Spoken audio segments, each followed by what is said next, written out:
este diálogo entre la cultura independiente y lo académico universitario, ¿no? Pero sobre todo, un día como hoy es 5 de mayo y hace un año exactamente sucedía en Barracas, en la zona, voy a empezar hablando de La Boca, entonces bueno, la cercanía de esa zona, voy a empezar hablando de la Ruta del 40, desde algunas agrupaciones de La Boca. Hace un año, el 5 de mayo del 2024, en Barracas se perpetraba el triple lesbicidio. ¿Y por qué lo digo? Porque se perpetró, ahí podemos, históricamente, se inaugura la homofobia de Estado, ¿no? Y parte ese triple lesbicidio no solo por la clase social de las asesinadas, sino porque marca lo que iba a venir como la batalla cultural a la que estamos enfrentando, y que bueno, algunos dicen, estamos ganando, nosotros perdiendo, nadie gana ni pierde en una batalla cultural, simplemente se disputa el poder de los símbolos patrios, estamos justo en eso, ¿no? Estamos en una batalla de la granita hoy. No sé de nada, pero a mi juicio, ¿no? Porque también ahí hay cosas estéticas donde nunca se gana ni pierde. Entonces el primer error es someterse, ¿no? a ganar o perder una batalla cultural. Porque cuando a mí me dicen batalla cultural, lo primero que pienso, ¿cuál fue el ministro que dijo estamos acá en el juicio de la Junta, estamos acá porque perdimos las armas y ganamos la bandera? ¿Sí? Bueno, esa imagen se me viene en batalla cultural, y a ellos también se les viene esa imagen, por eso la usan, ¿no? Usan esa imagen que quedó dando vueltas en el juicio. Por eso digo que para mí es un día empezar desde La Boca, empezar desde Barracas, empezar desde el sur de la ciudad donde se inauguró con ese triple lesbicidio, la homofobia de Estado, sin lugar a dudas, pero también parte de la batalla cultural que tiene muchas instancias que llevó a Davos, ¿no? Que llevó a Davos como punta de lanza la homofobia, y después todo lo que el mileísmo entiende que forma parte de esa batalla cultural. El feminismo, ideología de género, homosexualidad en todas sus variantes, cooperativismo, ambientalismo, antirracismo, y Trump está en la misma. Ustedes saben que ahora en Yale son todos peronistas. Les traigo noticias de Princeton, Yale, Harvard, están todos hablando de la oligarquía, ¿no? Es interesante mirar lo que pasa en las universidades norteamericanas en relación a cómo Trump les habla al pueblo que nunca pudo acceder a esa universidad, ¿no? Pero ahora están todos en Columbia, y Columbia está absolutamente intervenida en este momento, casi por Trump, y la mayor cantidad de perseguidos también, profesores que no pueden entrar, bueno, todos los departamentos de teoría queer, anticolonialistas sometidos, ¿no? Yo lo digo con un poco de sorna, con un poco de decir, bueno, mira, al final era el peronismo, pero bueno, al final no, era lo que decimos desde las izquierdas latinoamericanas, que ustedes tanto nos usan como objeto de estudio, pero nunca, bueno, ahora estamos en la misma. ¿Por qué Trump o Milei? Entonces, tienen como parte de su batalla cultural no solo la transferencia de recursos económicos con las universidades públicas. Las universidades públicas deben ser el lugar de discusión política, o sea, el lugar de verdadera libertad de las ideas. Nosotros no pagamos una cuota en las universidades públicas en general para decir lo que pensamos. Estamos sometidos, yo no sé en la litera, ¿no? Nunca fui yo de la Universidad de Loma. Si puedo decir lo que quiero, estoy pagando un palo 300, por ejemplo, en la litera ahora. Se está pagando yo. No, quiero decir, no sé cómo hay un pensamiento mediado por esa economía. No me lo imagino. Pero sí las universidades públicas, lo que tienen la característica de las universidades públicas en la Argentina es que son el lugar de discusión de ideas políticas, ¿no? Hay una película que a mí me gusta mucho de Cosia, de Jorge Cosia, que fue secretario de Cultura de la Nación, no me acuerdo en qué época, no terminó bien su gestión, por caso de corrupción, pobre Cosia. Pero tiene una película hermosa, se llama Mirta de Liniers a Estambul. No sé si la vieron, es preciosa esa película del cine argentino. Mirta de Liniers a Estambul, ella, bueno, no me acuerdo la actriz, Norberto Díaz. ¿Alguien la sabe acá? Emilia Masser. Emilia Masser, exacto, iba a decir si paso, pero no. Emilia Masser y Norberto Díaz. Aparece Cristina Vanegas en esa escena. Bueno, a mí me gusta mucho, pasa en Puan, ¿no? Ella estudia antropología, que es la ciencia del hombre y de la mujer, dice en un momento dado. Y él era un montonero que intenta conquistarla a ella y ella le dice, yo acá no vengo a hablar de política, vengo a estudiar, ¿no? No vengo a hacer política, vengo a estudiar. Esa frase que insiste, esto es todo para justificar el nombre de la charla. Esa frase que insiste en vengo a estudiar o a hacer política, ¿no? Lamentablemente, tanto para los que quieren venir a estudiar y hacer política, o para los que estudian y hacen política, ninguno de los dos, el mundo no es como queremos que sea, sino como es. Esto es algo para recordar, ¿no? El mundo no es como queremos que sea, sino como es. Lamentablemente, para los que hacemos política en la universidad, los que hicimos política en la universidad, y para los que no, se hace política en la universidad. No es algo que esté, que lo decida ni una cosa ni la otra, salvo si cuando interviene el Estado en sus formas más coercitivas para prohibir o no determinados contenidos, ¿no? Entonces, la única intervención posible del Estado en los contenidos de la red es coercitiva, ¿no? No hay manera de que no sea coercitiva. Esta charla la llamé el impulso vital y político, porque aunque yo fui a la facultad, no fue mi formación, ¿no? Mi formación fue en los centros culturales. Yo me crié en centros culturales, me crié y digo que nunca, es la primera vez que vengo a Luna, por ejemplo, le sigo diciendo Luna. Es la primera vez que le vengo a la UNA, nunca vine.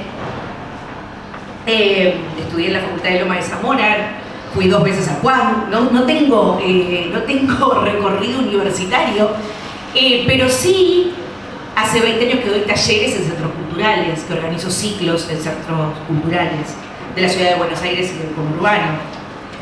En el borde del Temperley, por ejemplo, que después llegó a ser era un centro, empezó como centro cultural, después se volvió un boliche, tocaban los amazónicos. Me crié y también estudié y pude ver el recorrido de muchas obras, a partir de la militancia y de la vitalidad y el impulso vital y político de los centros culturales independientes. Por eso celebro este diálogo, que es un diálogo que va a ser muy necesario para las universidades públicas y para el conocimiento académico, va a ser muy necesario para el mundo que se viene, ese tráfico de conocimientos, ¿no? Que no sé si puede ser, no sé si esa vitalidad, lo que pasa en la cultura independiente, puede ser de alguna manera, es un ejercicio siempre, no sé si puede ser sistematizado, vamos a hablar también de eso. Hoy pensaba compartir con ustedes algunas experiencias en algunas obras y algunos conceptos para resumir un poco en qué van estos 5 módulos de la diplomatura, en los que tuve un acceso especial. Entonces, primero pensar esta idea de ponernos en una historicidad de los centros culturales independientes. Hay una historia de la independencia, como hay una historia de los talleres literarios en la ciudad de Buenos Aires, ¿no? Hay una historia. La primera gran potencia para no sentirse solos en un tiempo donde de este lado de la vida y del otro lado de la vida la rendición pareciera ser la única posibilidad, ¿no? Yo creo que esa frase de Margarita Senar que dice: no se puede construir una felicidad sino sobre los cimientos de la desesperación. Creo que voy a ponerme a construir, dice Margarita Senar, en Fuegos.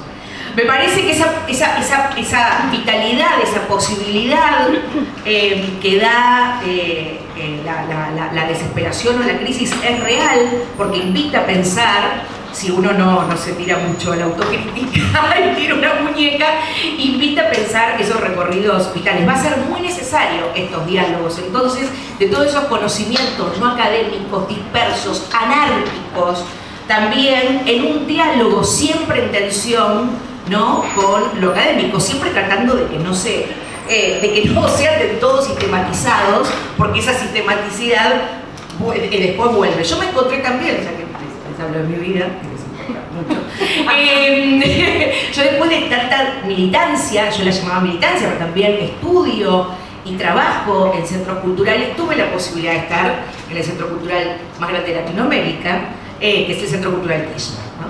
Y desde ahí fue un ejercicio también y una pregunta sobre también algo que en la diplomatura van a ver, la relación de cultura y Estado, que no es solamente una relación, insisto, de transferencia de recursos económicos, que no lo pague Cifeli, no sé qué piensa, que es lo mismo que sus obras que producía el Corriente, que es lo mismo producir lo que se está produciendo, un homenaje a Mirta Legrand en el Centro Cultural Kirchner, que es lo mismo que hacerlo en Corrientes, si es una transferencia de recursos. No es una transferencia de recursos, y regreso al triple del visibilio, ¿no? Digo, no es solo lo que el Estado decide patrocinar, poner plata, en esa discusión no me interesa, sino me interesa lo que desde el Estado y de los gobiernos se promueve, se difunde, se autoriza, se habilita, también de lo que el Estado deja afuera. En el Centro Cultural Kirchner, en los 4 años, tuvimos también muchas discusiones en programación acerca de lo que dejábamos afuera o lo dejábamos adentro. Y eran muy revitalizantes esas discusiones. Hoy no solo una discusión de cupo, ¿no?, sino una discusión sobre la cultura argentina. Obvio que hicimos cosas mal, ¿no? Es un ejercicio porque los tiempos en la Argentina, históricos, políticos y económicos, siempre, lo saben bien los centros culturales, proponen ejercicios cortos, ¿no? Entonces, la primera parte de la charla voy a traer la historia de Impulso, de la agrupación de gente de artes e impulsos. Me interesa especialmente esa agrupación de La Boca por una de mis obsesiones. Lo mejor que tiene un escritor son sus obsesiones. Yo solo tengo las obsesiones, me falta todo lo otro. Pues hay que tener talento, constancia, escribir bien. Yo solo tengo obsesiones. Que es Antonio Porquia. Vamos a ver la figura de Antonio Porquia. La figura de Antonio Porquia como nace de un centro cultural. Vamos a ver en 1940 cómo nace esta agrupación Impulso, por eso el impulso vital y político, qué relación desde La Boca planteaba con las galerías de la calle Florida. Después hablar un poco de algo que va a ser un tema de la diplomatura y me parece importante, el trabajo, ¿no? Acá la compañía dice, creemos que la cultura es trabajo, y lo decimos todo el tiempo, ¿no? Porque hay una disputa ahí para dar.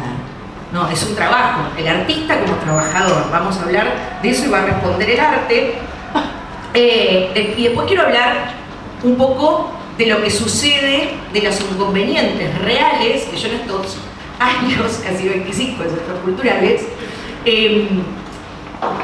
vi de por qué, ¿no?, hay proyectos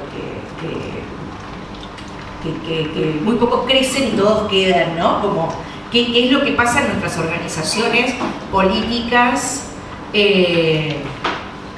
y sociales, ¿no? Pero sobre todo en qué es lo que sucede ahí. Bueno, la primera, ustedes pueden interrumpirme, yo no soy la profesora, así que soy una compañera que está compartiendo algunas ideas acerca de la diplomatura, de lo que me dieron, de lo que van a encontrarse en estos 5 módulos. Pueden interrumpirme cuando quieran, preguntarme lo que quieran. Hay algunas cosas que voy a saber y otras que no. ¿Está bien? Sí. A ver si todo... Ahí está. Bueno, esta es una obra de Fortunato Lacambra. A mí me encanta esta obra. Se llama Desde el estudio.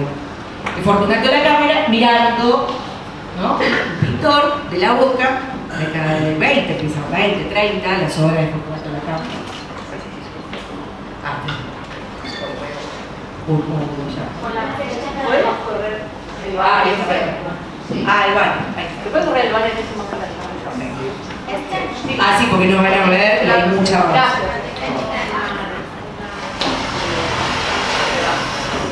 Gracias, perfecto. Bueno, a mí este grupo de chongos de impulso y de la boca me cae muy bien. Y que a todos estos me caen muy bien. Me caen muy bien porque son pintores, pero no están en la discusión que están en la calle Florida. Están en la boca. Y tienen una cercanía y ven todos los días esa gran frase que muy argentina, ¿no? Que es andarle con, no estás levantando, y se lo dice mucho a los pintores, que bueno, levantarlo estás en el cuarto. Entonces, por tanto, la cámara era un pintor que estaba viendo a los que levantan puertas en el puerto. No es lo mismo que miraban los galeristas en la década del 10 y del 20 de la calle Florida, donde estaban las principales galerías de arte. Hay muy pocas cuadras, ¿no? Desde la calle Florida, ponele Florida y Avenida de Mayo y Caminito. Entonces, Fortunato La Cámara habla con su amigo, un gran impulsor, José Pugliese. Miren cómo el significante no perdona en la cultura argentina. Habla con José Pugliese. Y José Pugliese le dice, che, la boca está llena de talleres de artistas. Está llena de artistas. Está llena de gente que pinta, de escultores, pero nos cuesta un montón que nuestros compañeros de la boca expongan en la calle Florida. Dice, bueno, vamos a armar una agrupación que se llame Agrupación de Gente de Artes y Letra Impulso, ¿no? Ahí resuena 1940, ¿no? Los tambores, la melodía loca del anarquismo, ¿no? Se resuena el socialismo, esa tierra fértil, ¿no? En la que se dio el peronismo, y también un libro que les recomiendo de Guillermo Korn, Hijo del Pueblo, ese tránsito que hay desde los militantes de izquierda de la década del 30 y del 40 al peronismo en el 45. Hijos del Pueblo se llama, hijos de vos que dijiste, sí, Hijos del Pueblo, bueno, Guillermo Korn, es un librazo donde habla de todos poetas, vos que dijiste, sí, del pueblo, del poder, del pueblo, Hijo del Pueblo. Ah, Guillermo Korn. Bueno, ahí hace ese pasaje, Fortunato La Cámara, José Pugliese, todos ellos, se ve este fervor. Entonces fundan en la boca el sábado 23 de marzo, voy a leer el acta de impulso. Voy a dejar ahí porque no le voy a decir. El acta de impulso. En el acta fundacional se establecía que los fines básicos de la nueva institución eran los siguientes: reunir bajo un techo común a todos los artistas plásticos y quienes se sientan partícipes de sus inquietudes, fomentar la mutualidad y el compañerismo entre sus asociados, propender por todos los medios a su alcance la divulgación del arte en todos sus aspectos, auspiciar toda exposición que realicen sus asociados, implantar clases gratuitas para la enseñanza del dibujo, la pintura, el modelado, artes decorativas, etc. Editar un periódico, que será el órgano oficial de la agrupación, procurar de los poderes constituidos de la nación mejoras y nuevas normas para la mayor difusión del arte en el pueblo. No le pedían al Estado, iban a decir, vamos a hacerlo de lo que nos permite la Constitución para difundir el arte, ¿no? Costear el mantenimiento de una biblioteca de arte, sostener un local para exposiciones, conferencias, conciertos y otros actos artísticos y culturales, y mantener relaciones con todas las entidades afines y colaborar con toda iniciativa tendiente a favorecer el arte y los artistas. Hicieron una primera junta de dinero, juntaron 440 pesos en 1940 para abril, junio más o menos, ya tenían este localcito, que todavía está en la boca, agrupación de gente de artes y letras. Y para 1947 tenían 74 exposiciones, ¿no? Una de las más importantes, ahora vamos a hablar, es la de Raquel Forner, ¿no? Porque miren, bueno, un chongaje que hay acá, ¿no?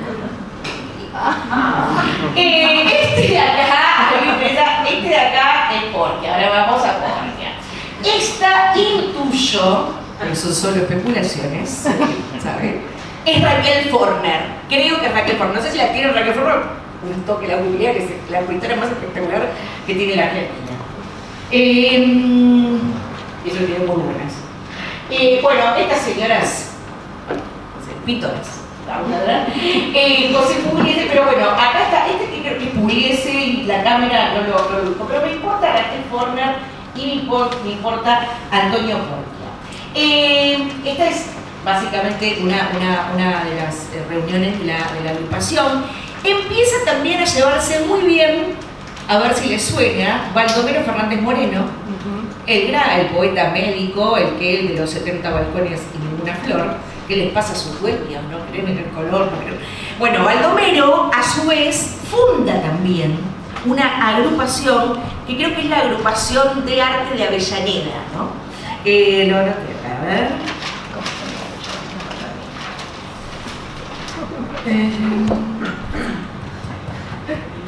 La gente de arte, eran muy originales con los nombres, porque le puso gente de arte de Avellaneda. Bueno, nosotros en mi época le poníamos, en mi época que era 2001, 2003, se llamaba Resistir. Bueno, o si no era El Sótano, bueno, El Gordon Temperley. Eran como todas... íbamos poniéndole esos nombres, cada época, acá les importaba mucho, esto es interesante, ¿no? Como en el germen de la palabra pueblo está la palabra gente, ¿no? Que después la palabra pueblo fue reemplazada en el 2001 por multitud, ¿no? Después por vecinos, ciudadanos, ¿no? Pero la idea de pueblo es una idea de disputa muy arraigada bueno, una de las herramientas del peronismo, hay un trabajo de María Granata que se llama Pueblo y Peronismo, con pueblo adelante, pero previo en el preperonismo, la palabra gente era una palabra que podía agrupar, ¿no? Agrupación de gente, de artes y letras impulso. La de Baldomero Fernández Moreno de Avellaneda me encanta porque es gente de arte, ¿no? Gente de arte de Avellaneda. Y Baldomero, ¿no? Entonces empiezan a hacer como muy artesanalmente un circuito de asociaciones de gente de arte que va a unir el sur de la ciudad en contraposición a lo que pasaba no ya en el norte, sino en el centro de la ciudad, ¿no? Y las disputas que había de arte en ese momento. Y estos están en otra. Yo creo que están en otra porque tienen su cercanía con el puerto, ¿no? Y con los trabajadores del puerto. En 1943, la agrupación se forma en 1940. La primera exposición es interesante. La primera exposición es una exposición colectiva. Ellos se propusieron como objetivo por año hacer 8 muestras. Y se propusieron hacer 8 muestras, 2 colectivas y una individual. Esa fue la primera propuesta que tenían. Digo, bueno, cada año hacemos, es un montón, ¿no? Porque hay gente que produce arte, es un montón. 8 muestras, 2 colectivas. Y la primera se la hicieron a Miguel Carlos Victorica, también otro pintor. La primera muestra de Victorica que es en 1940. En 1940 quería contarles algo muy lindo. Esta es la página, esto lo hizo Boca, miren, la agrupación Impulso y Boca, porque después la agrupación Impulso va a tener mucho, y esto también quería hablar, que creo que los centros culturales últimamente perdieron por querer mirar el centro, perdieron un poco de su vitalidad, que es lo situado, ¿no? La relación, el centro cultural estos tipos hicieron, tanto Baldomero en Avellaneda, Pugliese y la cámara en La Boca, querían promover a los artistas del lugar. Y ese es el impulso vital, ¿no? No traer al más conocido. Me pasé años en centros culturales de esta ciudad. Traigamos a tal convocante. Bueno, no, amigo, no va a venir, ¿no? ¿Entendés? Bueno, y díganme, hablando en confianza, no nos moríamos en centro cultural por llenar, explotar nuestro centro cultural porque viniera alguien y sacarnos la foto como si fuera Chichilo, que vino tal a pisar el centro cultural, ¿no? ¿Por qué? Porque ahí yo también estaba en esa, pero había perdido esta dimensión que da la historia de cómo hay una vitalidad en poner el foco en la promoción territorial, ¿no? Lo que llamamos bajar al territorio, o el territorio. Bueno, los centros culturales podía haber un conocido, y obvio que te da una mano eso, pero principalmente era la promoción del artista que vivía a 2 cuadras del centro cultural, el que vive enfrente, el que ellos veían ahí que era del barrio, ¿no? Y esa idea, creo que los barrios se quedaron un poco solos. En ese sentido, si el centro cultural pierde esa relación con... No, me gustaba esto, que quería tirarla a ver si picaba para el futuro, página 13, porque entregaban unos certificados de amistad. Esto me parece muy hermoso. Las actividades de impulso estuvieron profundamente insertadas en la vida del barrio. Al final de las exposiciones y desde que se iniciaron se reúnen, esto está todo en una cosa de impulso, al final de las exposiciones y desde que se iniciaron se reúnen los expositores, el conferenciante y los socios y amigos en un ágape que se sirve en algún restaurante boquense. Reuniones que se amenizan con versos, canto solo o a coro, en ocasiones la entrega de una condecoración creada por Juan Ponza, la pipa marinera, y la extensión de un certificado de amistad que fue creado por Fortunato La Cámara. Consiste en un cuadrito adherido a un cartón que firman todos los circunstantes, y que linda palabra circunstantes, y lleva el ampuloso título de pergamino, pero es más preciado y tiene más calor de afecto que si fuera un auténtico papiro. Se entrega al expositor de turno y al conferenciante ocasional. Esta innovación, dicen ellos, es utilizada ahora en casi todas las manifestaciones de arte y se confecciona para rendir homenaje a alguien que se destaque en las artes o en las letras. A mí me encanta los certificados de amistad, ¿no? ¿Por qué? Porque era como volver a decir, bueno, no vamos a ganar un premio. Lo damos nosotros. Bueno, también se daba la Quinquela, también daba, no sé si se acuerdan que Quinquela daba como premio que otorgaban a los artistas que participaban de esa exposición. Eso me encantó en relación a que había cierto símbolo de, yo tengo un papiro, un certificado de amistad de la gente de impulso. Y eso era muy lindo. A ver qué... bueno, esta es la exposición de 1947. Quería traer eso porque me encanta, se habían hecho este dibujito, ¿no? Que era un poco, sostenía ahí impulso, la Madrid en la boca, ese lugar. Expone Raquel Forner. Y miren cómo, del 2 al 16 de agosto del 47 y 18 a 20 hablará Antonio Porquia. La comisión directiva de impulso invita a ustedes y a la familia a la muestra Raquel Forner correspondiente a la 74 exposición de la entidad. O sea que en 1947 se habían metido 74 exposiciones, ¿no? El día de la inauguración, el 2 de agosto, a las 6:30, el escritor Antonio Porquia disertará sobre el tema voces. Esperando contar con su grata presencia, los saludan Fortunato La Cámara, el presidente, y el secretario José Público. Me interesa lo de Porquia. Esta es Forner, esta es la obra Ícaro de Forner, es una obra, me parece fascinante, una relectura de Ícaro de Raquel Forner. Obviamente Forner, me pasa que muy real, tenía referente total, pero la voy a dejar ahí para contarles cómo en 1943 Impulso va más allá y quiere publicar la primera edición de un libro, ¿no? ¿De quién van a publicar? En 1943, ¿no? Ya hay varios nombres grandes de la literatura argentina, ¿no? Entonces, bueno, estaríamos muy tentados a decir, che, caíamos un hombre, ¿no? Un baltonero, ¿no? Algún poeta, ¿no? Ya está al sur, ya está, ¿no? Traíamos un nombre. Y había un hombre muy misterioso. Vuelvo a él. Tendré que haber puesto una foto de Porquia, no la puse acá. Pero lo voy a poner porque a Porquia le encantaría estar en ese lugar y no en primera plana.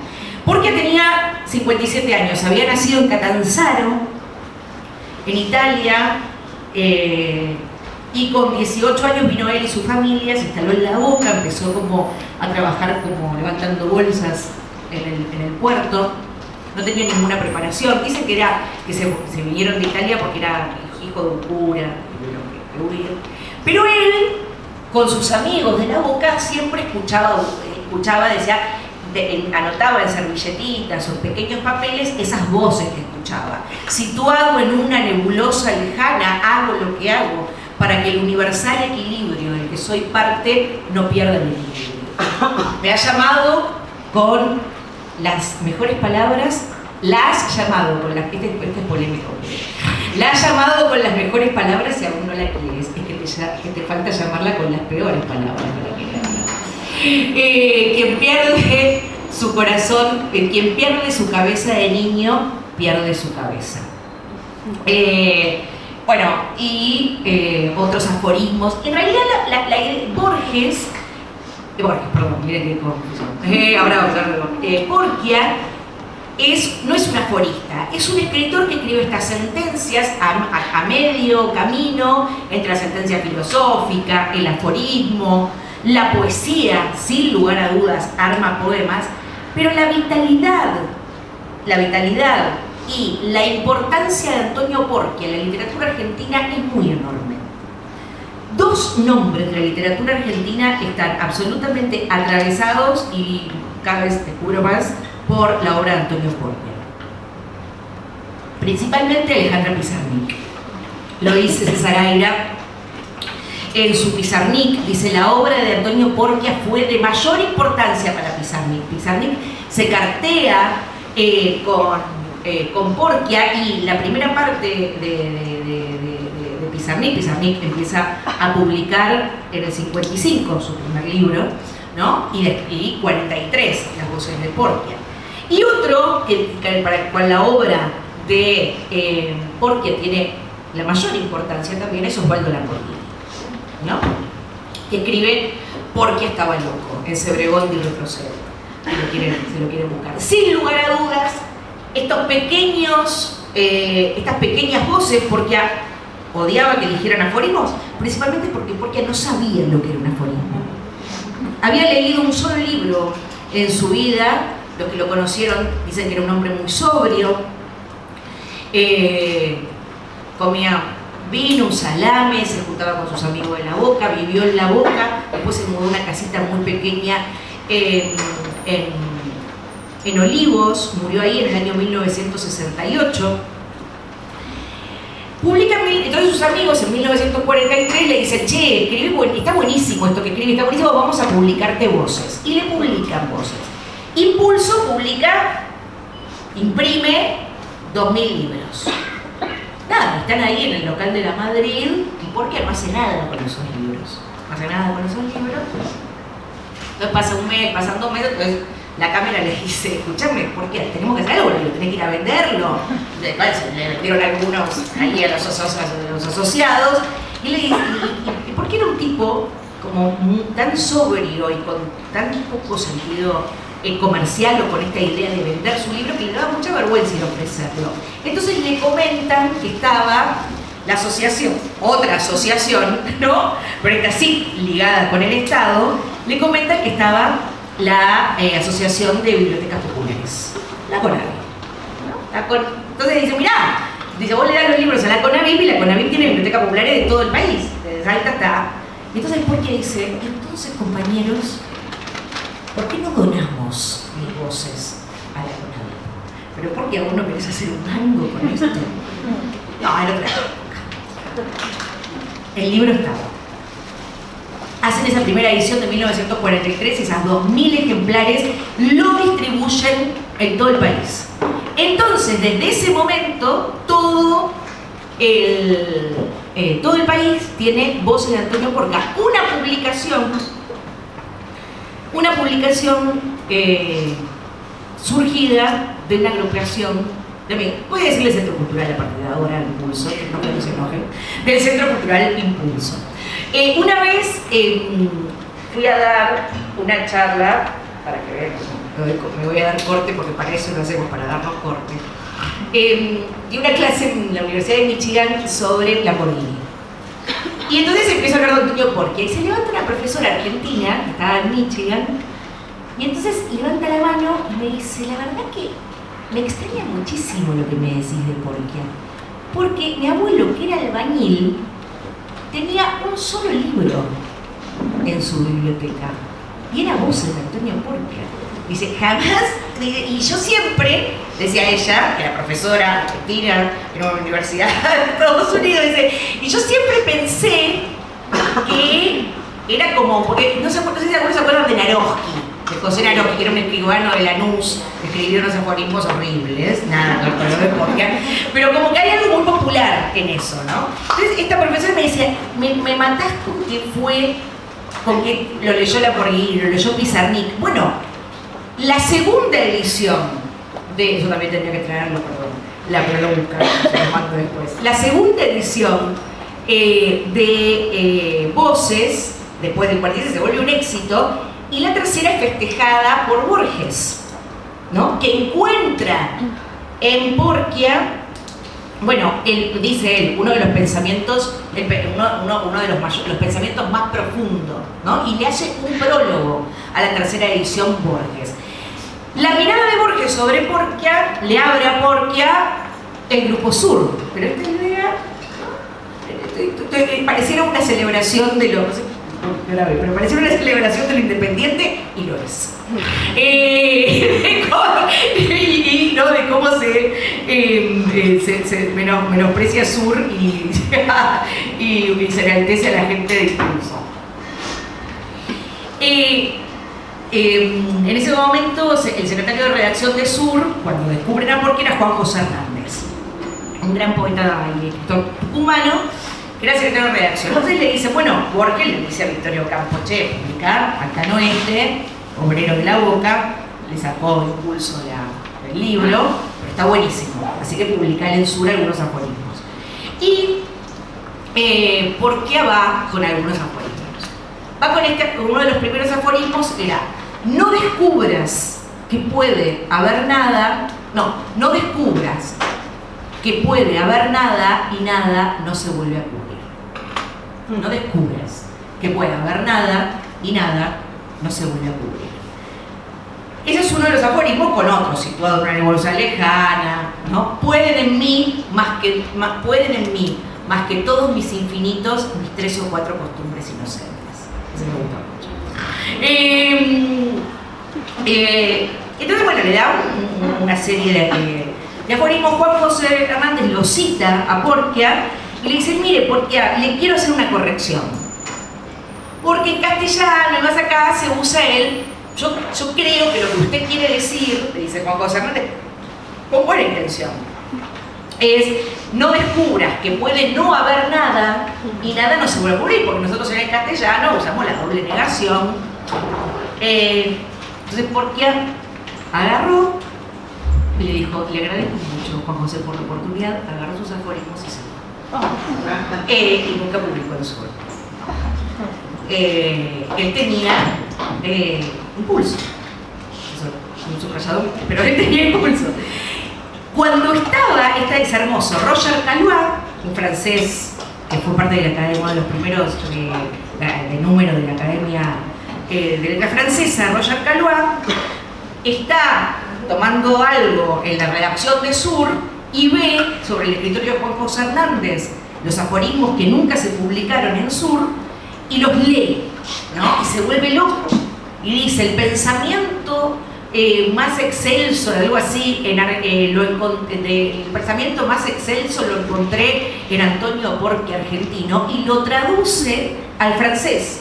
Y en la traducción en francés de Antonio Porquia, el prólogo lo hace Borges, ¿no? Pero nunca está publicado en Sur. Después, Impulso, la agrupación de Impulso sigue hasta ahora, publicaron este librito que lo pagó Boca. ¿no? Porque ya no tienen un mango, se habrán muerto, bueno. No, están ahí. Y entonces fueron ellos, ¿qué hacen? Siguen después de 100 años, después de 70 años, siguen igual. Dice, somos lo que quedamos de Impulso. Boca, nos pagás que queremos hacer un libro conmemorativo de Porquia. Y le fueron a pedir a Boca. Y Boca le dijo, no, solamente poneme Boca acá. ¿Por qué? Porque la relación con Boca estaba dada, ¿no? Estaba ahí hecho. Y Porquia es como un autor. Acá hay, bueno, hay muchos. También hay Libero Badi. Esta es una tapa que no de Impulso también, que no salió, que no se consigue más de Voces, pero Libero Badi, que también era un poeta obrero, bueno, Antonio Juarros. Acá está. Esta es, bueno, no sé francés, pero dice Bois, sí, Voces, Bois. Ahí está la tapa de Porquia en francés, con el prólogo de Jorge Luis Borges. Me gusta la historia de Impulso, de este impulso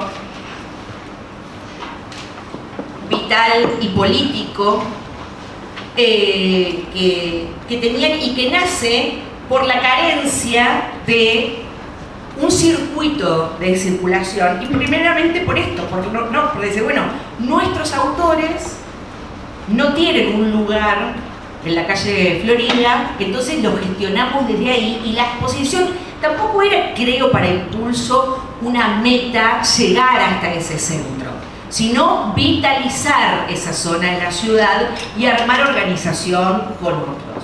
Creo que ahí hay... creo que ahí hay una... Bueno, ahora se quieren hacer eso.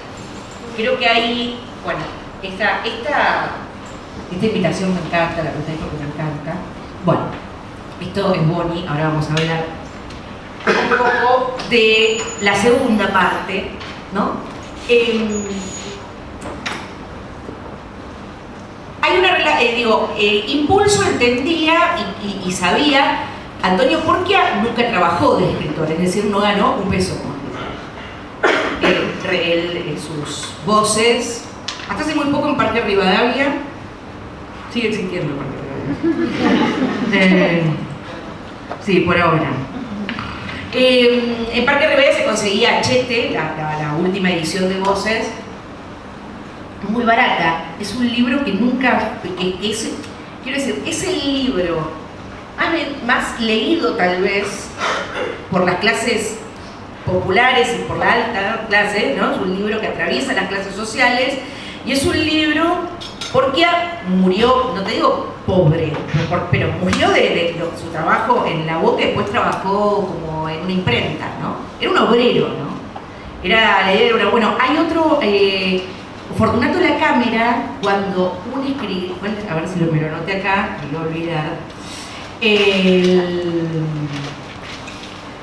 Hay un retrato que hace de Victorica, ahora se me fue el nombre del pintor, pero bueno, que retrató un pintor del centro de Florida que retrata a Victorica y a La Cámara, y hace un retrato y lo pintan como obreros, ¿no?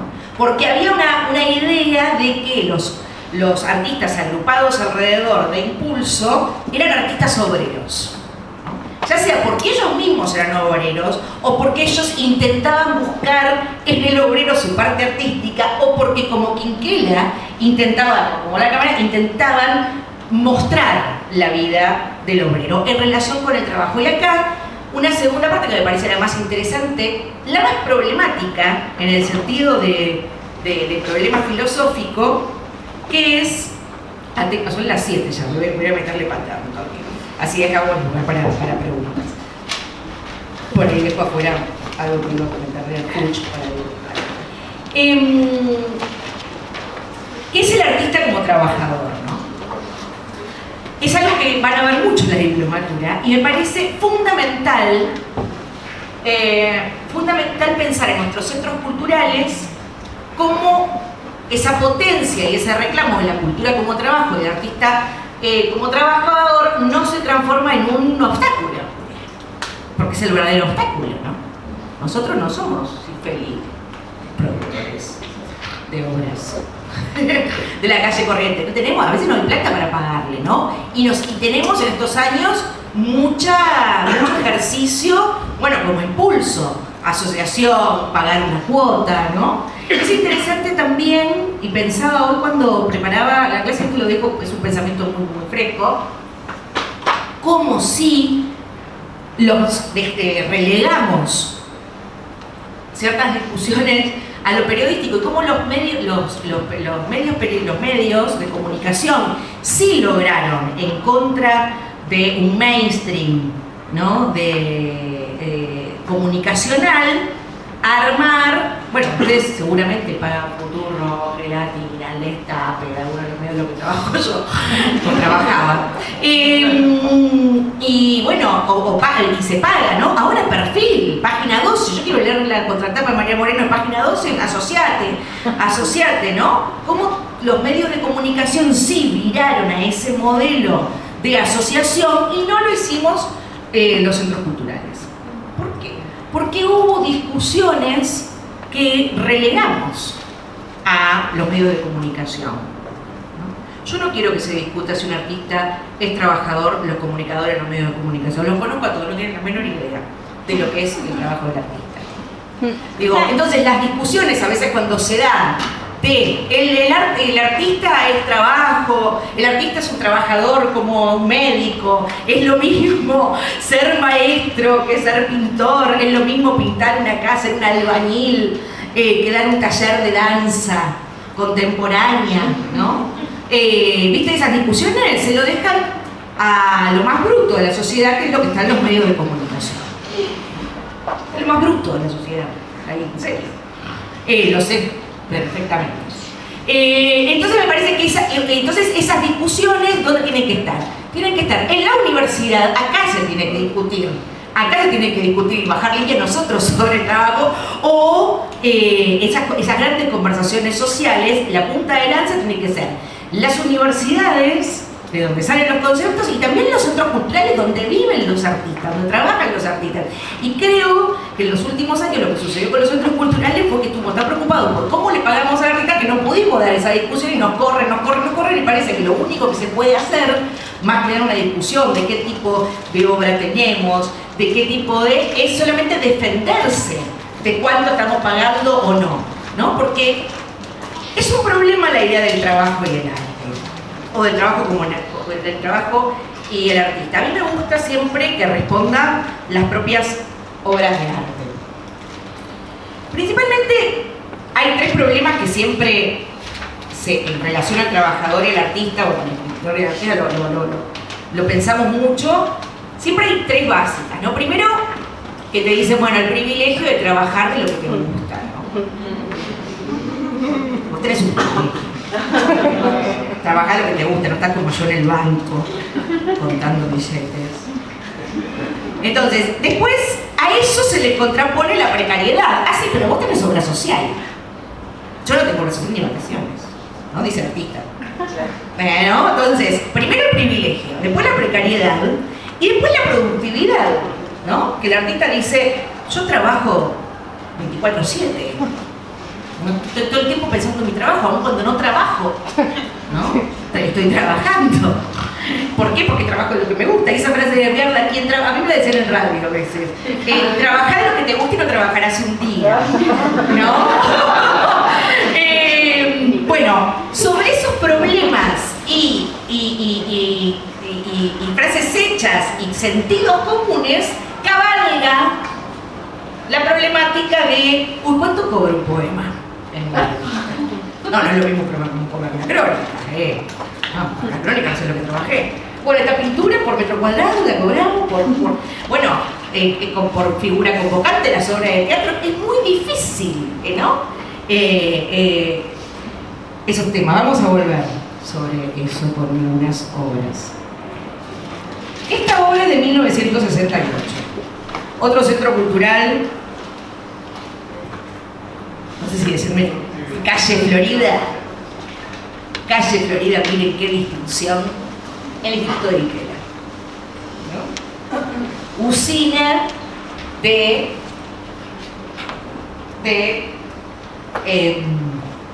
experimentación artística. De gente que tenía mucho tiempo, ¿no? No estaban en la Boca, estaban en la calle Florida. Este es Oscar Boni, 1968. Me interesa el año de esta obra, que se llama La familia obrera. 1968 es el año, ¿no?, del Mayo francés. Oscar Boni agarró y le pagó al señor ese, que era un obrero textil, le pagó, ¿cuánto te pagan en la fábrica? ¿Todo el mes? Todo el mes. 250 pesos. Te doy 500 y te venís en el mismo horario de la fábrica. Acá yo ya veo un problema, que le pagó la madre del niño, pero bueno. Ya te visto un problema. Le digo, bueno, capaz que estaba en el doble, claro, ¿no? Sí, pero también no estuvo bien el acuerdo. Gracias al feminismo. Démosle, esa mujer hubiera cobrado, gracias a nosotras. Todos mal en el país. Hubiera cobrado el niño, bueno, otro problema. ¿Está trabajando o no está trabajando? Bueno, le dijo Oscar Boni a este obrero textil: vení, te pago el doble por sentarte en esta exposición en el Instituto de Iquela, cual una escultura viviente. En ese momento provocó los mismos conflictos, no, la incomodidad de causa, ¿no? Causa de incomodidad. Tenían que hacer más, tenían que hacer toda su vida, porque esta es una sola foto, pero tenían que hacer toda su vida, tenían que hacer desayunar, llegaban, se llevaban ahí, se desayunaban, el niño está haciendo la tarea, ¿no? Porque lo llevaban al colegio, lo traían, el niño, era la familia obrera un mes ahí en la casa de Gran Hermano. Esa, bueno, sí, vos sabés que sí, que cuando empezó la casa de Gran Hermano era algo así, ¿no? Ahora todo es paritero y tienen que... No, claro, el problema de Gran Hermano, yo veo a Gran Hermano, estoy muy al tanto. Muy al tanto. Esta edición me gustó más que la anterior. Sí, el personaje de Furia me presenta un poco corrido, pero este me gustó muchísimo más. Y cuando empezó Gran Hermano, que también vi el primero de Gastón Trezeguet, ahí había un poco más de Boni. Ahora lo que pasó con Gran Hermano es que, como todo, como los medios de comunicación, como la literatura, como el arte, está todo sometido al baiteo. Y pareciera la única variable cuánta gente lo mira o cuánta gente... entonces no se les exige que vivan, se les exige que produzcan un contenido, ¿no? Como al autor de un libro, que no se le exige que escriba, sino que se venda, que venda el libro. A mí no hay nada que me repulse más que la gente que diga: ay, no saben este libro, el mío, qué interesante que es. No sé, a mí me pasa, no digo que no, pero digo, es una exigencia que el mercado te da, ¿no? No es solamente la literatura del yo o la idea del artista en relación a la obra, no solo radica en cuánto de su vida está en la obra de arte, sino también en cómo está sometido a una explotación de transformarse él en el propio vendedor de su obra. Cosa que José Pugliese, el compañero José Pugliese, le decía por tanto en la cámara a Victorica: tranquilo, vos dedícate a pintar, nosotros te lo difundimos, ¿no? Pero lo que sucedió al retirarse esa experiencia de lo independiente es que el artista tiene que transformarse en su propio también productor, en su propia venta. Entonces hacemos una obra de teatro, tenemos que actuarla y además venderla nosotros. ¿Por qué? Porque todo se volvió, ¿no?, en un sistema de protector. Yo pensaría, en relación a los artistas y el trabajo, la sobreexplotación que también tiene el artista, que tiene que vender su propia obra, y obvio que entonces no tiene tanto tiempo para pensar sus obras, ¿no? Y además los escritores mainstream, y la poesía todavía, por suerte, una vez una narradora me dijo: ¿ustedes lo que pasa que los poetas regalan sus libros? Bueno, regalamos nuestros libros. Pero también están sometidos, ¿no?, a ciertas leyes del mercado de escribir por lo que pega, ¿no? Por lo que va a ser baitero, ¿no? Bueno, esa es otra. Quería traer esta, pero a mí me gusta que la relación, que el pensamiento sobre el trabajo del artista lo piense, o me parecen muy potentes, las piensa en las mismas obras de arte, como la de Boni, ¿no? O por ejemplo, la obra de 1900, esta es del 68, la obra de 1972 de Víctor Gripo y Jorge Gamarra. Yo no sé buscar las fotos, pero ellos dos hicieron un horno popular en Plaza de Mayo. La obra era hacer ese horno, cocinar pan y hacer. Hace poco vi que Tuti Curani, que es una poeta joven, hizo una lectura donde el poeta recitaba y hacía una ensalada de fruta. Me pareció que era parecido a lo de Boni. Era Alfredo Butero, que en 1929 retrató a Victorita como un obrero. Quien se ocupó muchísimo del trabajo del escritor, acá está, esta es la obra de Alfredo Butero. Este es Victorita. Miren que lindo. Eso como un obrero. Sí, la obra de Alfredo Butero, que era un bien total, un gentleman, un señor vamos a decirlo en esta clase del arte de Florida, retrataba a franceses, y a Victorica lo quiso retratar como un obrero de la Boca, ¿no? Vestido así. Esa obra le encanta. Porque está también ahí la Boca. Un poco. Esta es Chantal Mouffe, que quería leerles un texto de un poquito de Chantal Mouffe, pero les voy a leer un fragmento nada más ahora de ella. Quiero terminar con esto del trabajo del artista, para mí la novela, que sí proponérselo es como un tratado literario sobre el prólogo. Voy a poner un poco de suspenso. El prólogo se llama El diario de la beca, el sábado 5. Aquí comienzo el diario de la beca. Hace meses que intento hacer algo por el estilo, pero me he evadido sistemáticamente. El objetivo es poner en marcha la escritura. No importa con qué asunto, y mantener una continuidad hasta crearme el hábito. Tengo que asociar la computadora con la escritura. El programa más utilizado debe ser el Word. Eso implica desarticular una serie de hábitos cibernéticos en los que estoy sumergido desde hace 5 años. Pero no debo pensar en desarticular nada, sino en articular esto. Todos los días, aunque sea una línea para decir que hoy no tengo ganas de escribir, o que no tengo tiempo, o dar cualquier excusa. Pero todos los días. Seguramente no lo haré. Eso me lo dice la experiencia. Sin embargo, tengo la esperanza de que esta vez será distinto, porque está de por medio la beca. Ya recibí la primera mitad del total, con lo que podré mantenerme hasta fin de año en un ocio razonable. Apenas tuve la confirmación de que este año sí recibía la beca, comencé a deshacer hasta cierto punto mi agenda de trabajo, quitando algunas cosas y espaciando otras, de modo de tener comprometidos pocos días al mes. El ocio sí que lleva tiempo. No se puede obtener así como así, de un momento a otro, por simple ausencia de qué hacer. Por ahora tiendo a llenar todos los huecos, a ocupar todas las horas libres con alguna actividad estúpida o inconducente, porque casi sin darme cuenta, yo también, como esa gente que siempre he despreciado, me he ido creando un fuerte temor a la mismidad, a estar a solas sin ocupación, a los fantasmas que desde el sótano empujan siempre la puerta trampa, buscando asomarse y darme un susto. Este diario de la beca es el primer capítulo, antes del prefacio, de la novela luminosa de Lebrero, ¿no? Mario Lebrero, el gran autor uruguayo, se gana una beca Guggenheim, ¿no? Es lindo lo que hicieron tanto los uruguayos como les cuento los argentinos con la beca Guggenheim, fue reírse tanto la beca Guggenheim. Lebrero, pobre, le dan la beca y escribe todo este novelón de cómo no puede escribir un libro.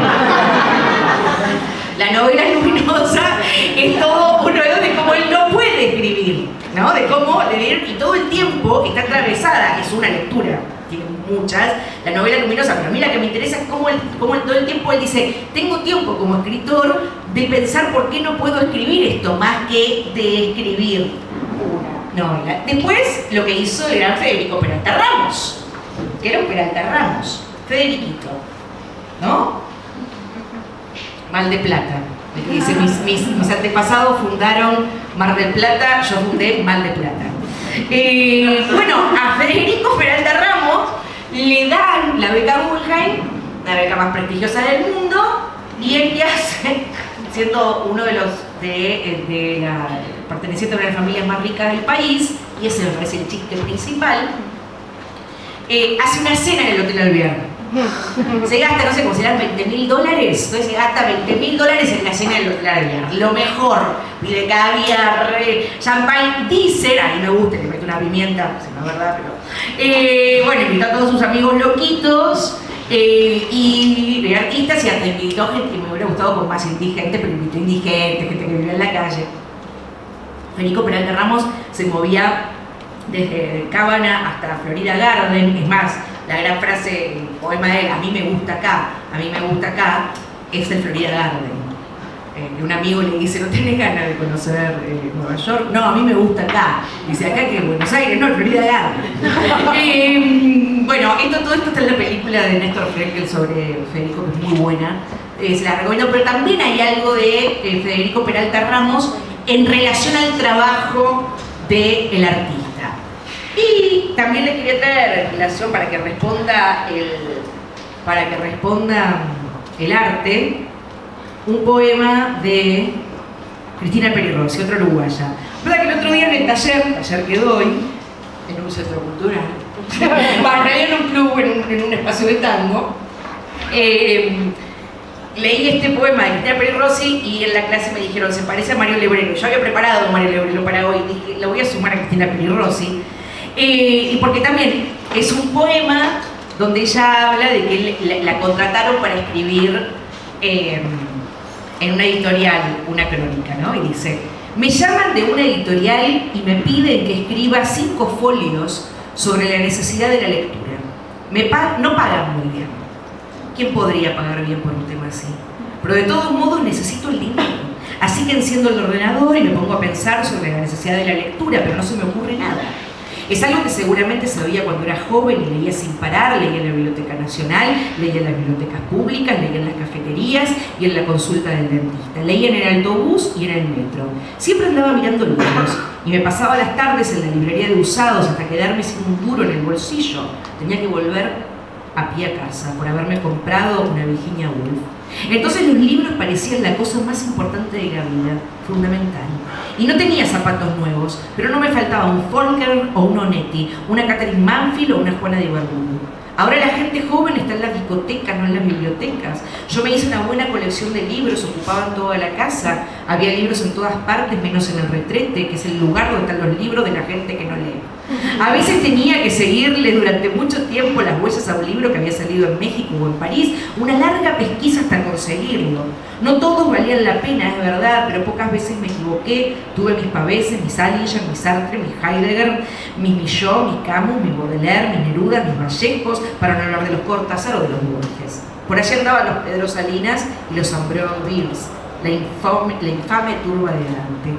Pero ahora no sabía decir para qué maldita cosa servía haber leído todo eso, más que para saber que la vida es triste, cosa que hubiera podido saber sin necesidad de leerlos. Cuando habían pasado 5 horas yo todavía no había escrito una sola línea, así que me puse a escribir este poema, llamé a los de la editorial y les dije, creo que para lo único que sirve la lectura es para escribir poemas, no puedo decirle más que esos. Entonces me dijeron que un poema no servía, que necesitaban otra cosa. Es encantador, y es como una, es verdad lo que dijo mi alumna, es como una mini novela luminosa, en el sentido de que detrás de la discusión sobre el trabajo y el artista está la idea de utilidad, ¿no? Está la idea de qué sirve. Entonces te dicen, bueno, y uno intenta responder. Lo peor es que intentamos responder, entonces inventamos intelequias como para que seamos un país más justo. Eso no sirvió. La lectura sirve para que seamos más buenos, no sirvió.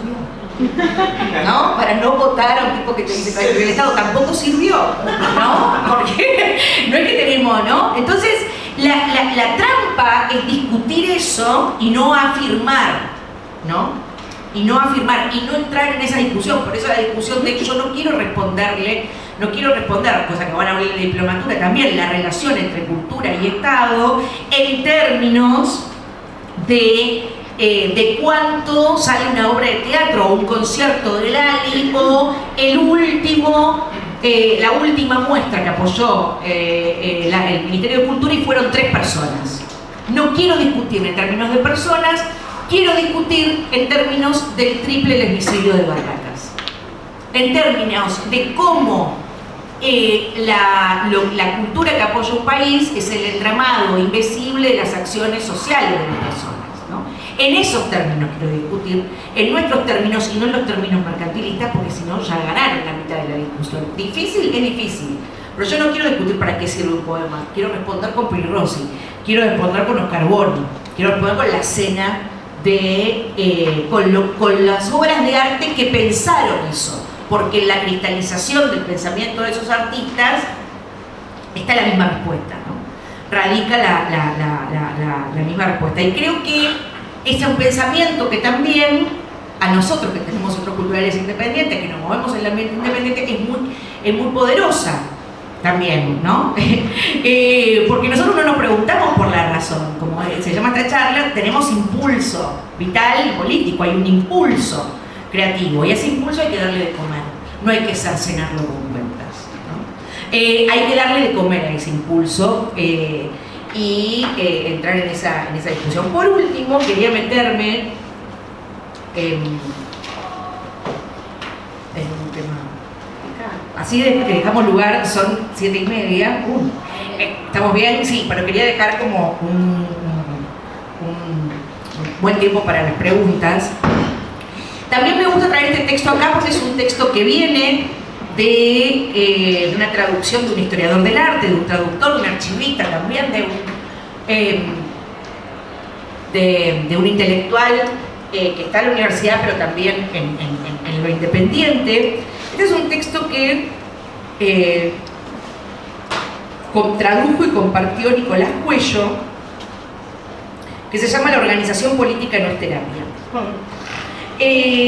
Me parece que lo que se viene vamos a tener que pensar mucho en esto, y lo quise traer hoy porque he visto las mejores, como Ale Niver, las mejores mentes de mi generación destruida por las drogas, he visto las mejores ideas de cooperativismo cultural colectivo en los últimos años destruidas por no saber gestionar conflictos, cancelaciones y temas de terapia en una organización social.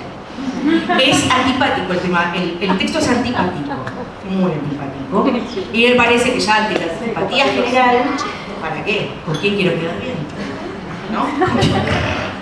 El rupturismo, dice Clementine Morrigan, que ya tiene este nombre, ¿no? La organización política no es terapia. La traducción es de Nico Cuello, yo lo agarré de las buenas cosas de Instagram. Lo leí en Instagram, lo leí y dije, me fascina esto, ¿no?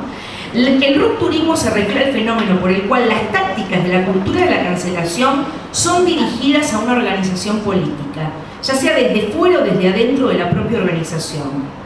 Una de las formas típicas en que se manifiesta el rupturismo es a través de expectativas y demandas, tanto emocionales como relacionales, de sentirse visto, escuchado y validado. Cuando se apagan todos esos... por eso el otro texto que quería traer, que era el de Leonora Arfuch, que es en este libro de Leonora Arfuch hay un texto de Chantal Mouffe, o Mouffe, yo le digo Mouffe, que se llama Política y Pasión, ¿no? Donde ella dice, bueno, en el 2005 dice esto Chantal Mouffe, ¿no? Que es alguien que pensó la democracia, que pensó mucho en la democracia, entonces Chantal Mouffe dice, hay algo donde no es el fin de la historia, sino el fin de la política, y en relación a nuestras organizaciones políticas, lo que pasó es que reemplazamos pensamiento político por pensamiento moral. Yo dije, uy, esto es lo que me pasó en muchos lugares. Reemplazamos hablar de política por hablar de moralidad. Y empezó, ¿cuántos no? Voy a confianza, no está grabando esto sin ¿Cuánto le tocaste? ¿Una teta? ¿Dos? ¿Cómo fue? ¿Qué dijiste? ¿Viste? Y se empieza con una cosa moralizante tremenda, donde todos éramos jueces, ¿no? Pero yo estoy hablando no del tema que no es mi tema, ¿no? La cancelación, o el abuso, o el maltrato, sino de cómo no pudimos cómo reemplazamos una gestión que tenía que hacer a otro lado en nuestros centros culturales y cómo eso horadó el trabajo en nuestros centros culturales. Y lo digo desde la experiencia porque lo viví, ¿no?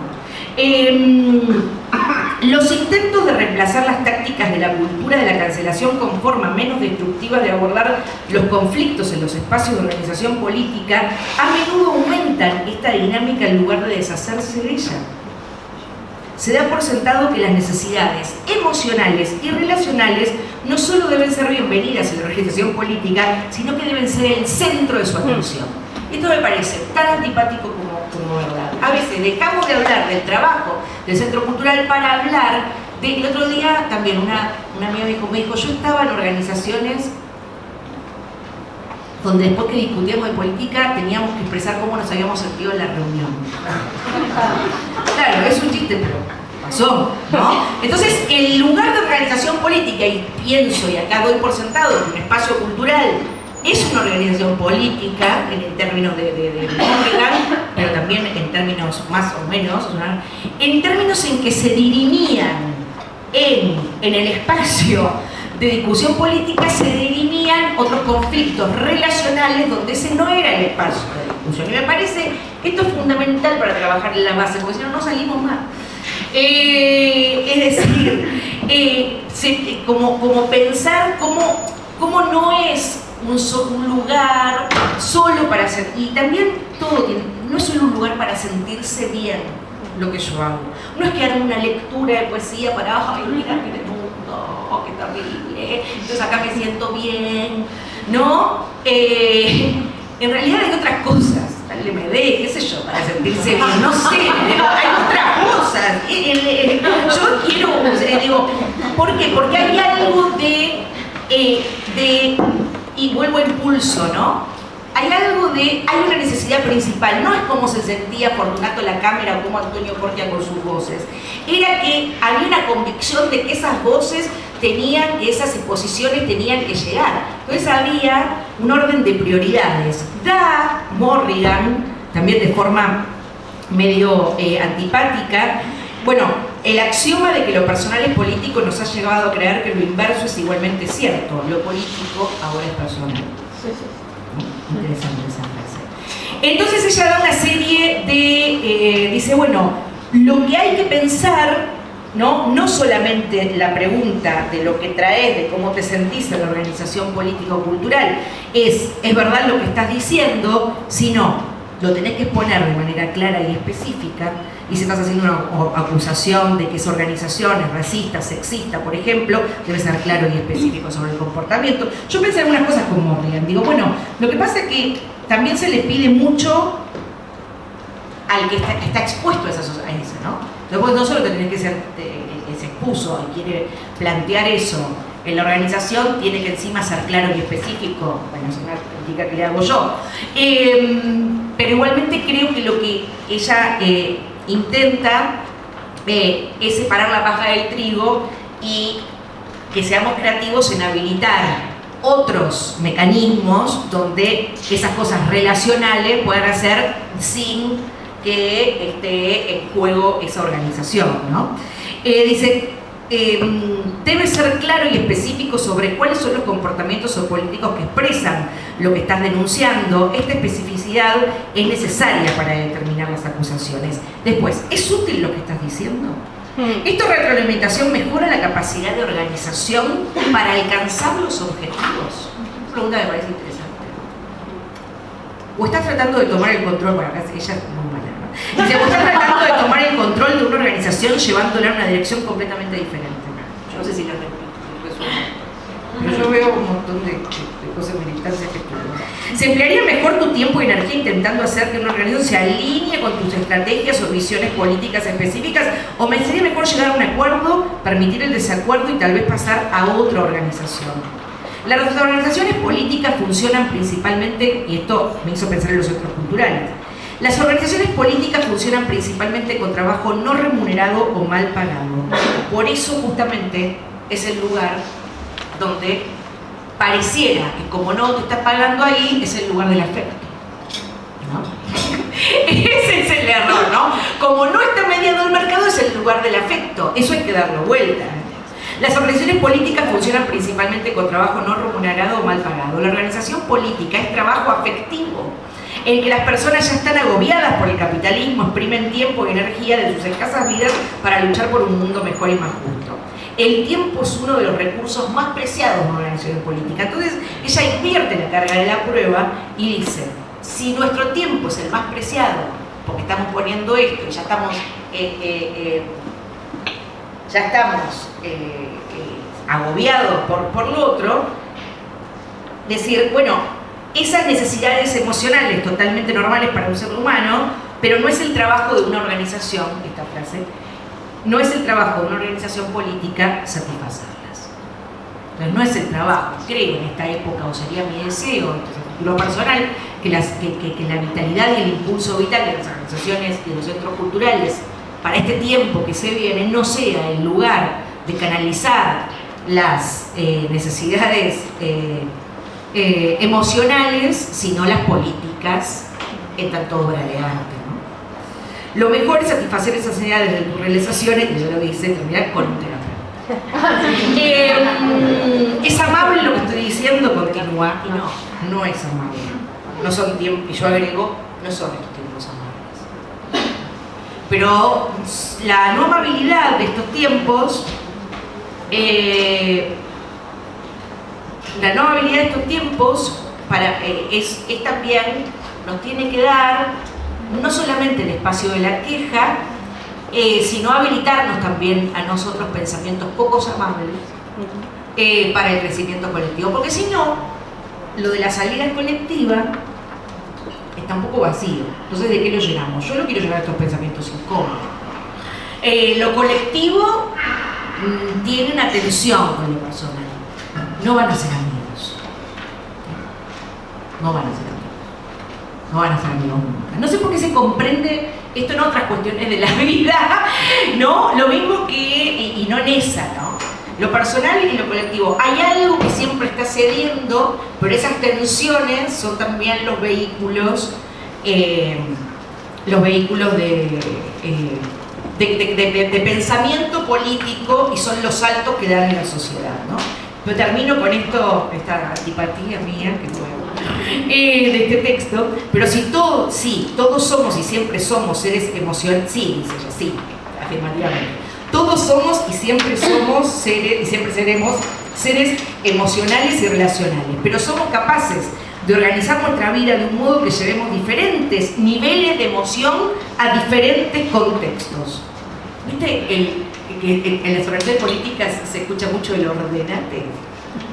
A ver si te ordenas, ¿no? A mí lo de ordenate me causa, pero lo pensaba y digo, un poco de ordenate. Lo que compartimos con una pareja no es lo mismo que aquello que compartimos con un conocido y esa está bien. Y otra cosa interesante para pensar en nuestras organizaciones políticas es que una no es una... Yo me siento atravesada por esta época lingüísticamente, me siento atravesada de un montón de maneras y sería como a veces cierto pensamiento de izquierda o cultural como el nuestro tiene la idea de pensar que uno no está atravesada por la época. Entonces lo que le pasa al pelotudo es la cabeza por el mercado. Y es bastante invisible de la forma, en que una lengua se apropia de nosotros, ¿no? Qué sé yo, que todos digamos, no la ves, ¿no? Hay algo de época, ¿no? Hay algo de época, o no le entró un tiro, ¿no? Como que hay algo de la jerga que todos utilizamos. Ahora se va a imponer mucho la jerga eternauta, eso para mí es una batalla, ¿no? Se va a imponer los viejos sirven, está bien, porque son las formas en que se disputa poder en la lengua. Son las formas en que se disputa poder. En esa lengua, la lengua en la que hablamos que genera pensamiento, lo que hacemos centros culturales, estamos fuera de la sociedad, no estamos atravesados por eso. O sea que esta idea instagramera de que yo comparto toda mi intimidad, lo feliz que estoy, lo triste que estoy, todo eso, ¿por qué pensamos que no llevamos esas mismas dinámicas de mierda a nuestras agrupaciones políticas? Claro que las llevamos. No hay manera. Lo que hay que hacer sin ningún problema es enfrentar y decir, estamos haciendo esto mal, viremos Siempre se puede cambiar, siempre se puede cambiar, siempre se puede ser mejor. De lo único que no se regresa es de la muerte. Siempre se puede hacer algo mientras. Y esa es la verdadera, ese es el verdadero sentimiento del no punitivismo. Pensar que siempre podemos ser mejores, ¿no? Pensar que siempre hay algo para mejorar. Entonces, estamos atravesados por una época donde lo que yo siento es lo más importante del mundo.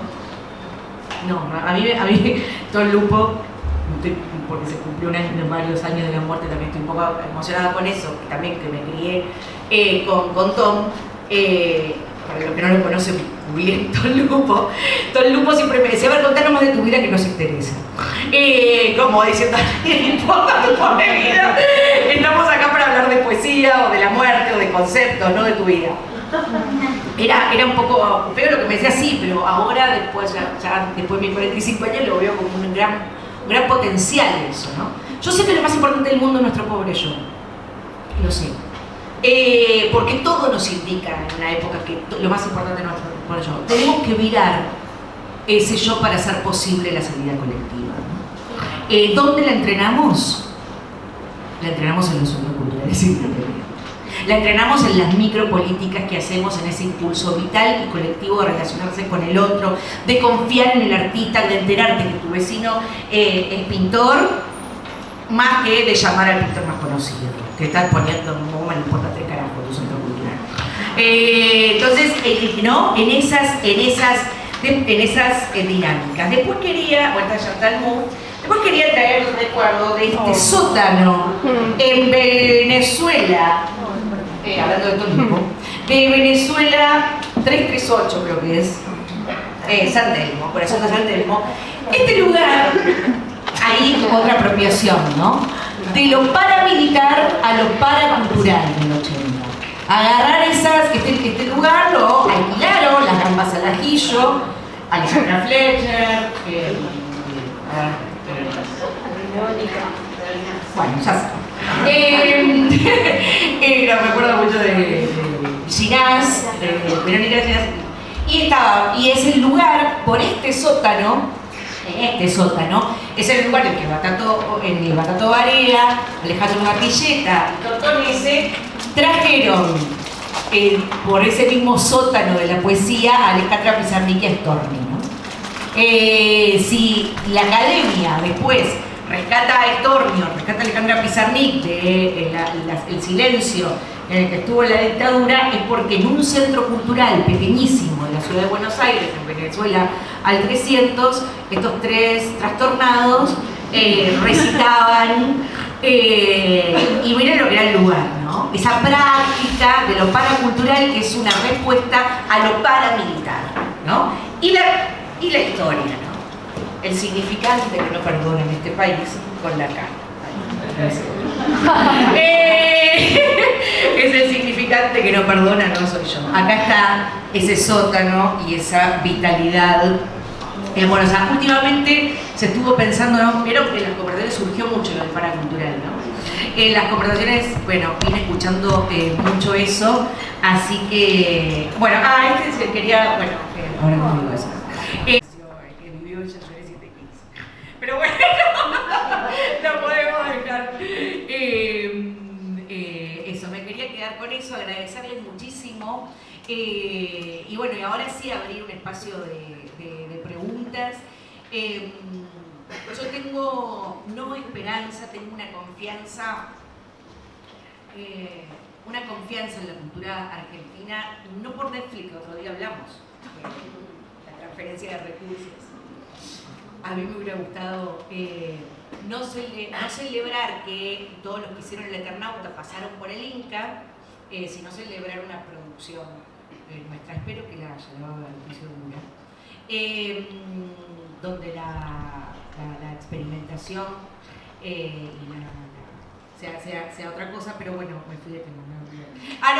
Que confío mucho en el impulso vital y político que está ahí en el nacimiento de una agrupación de gente de arte, de una agrupación que ama el arte y la cultura argentina, que es una de las formas más hermosas de armar al país.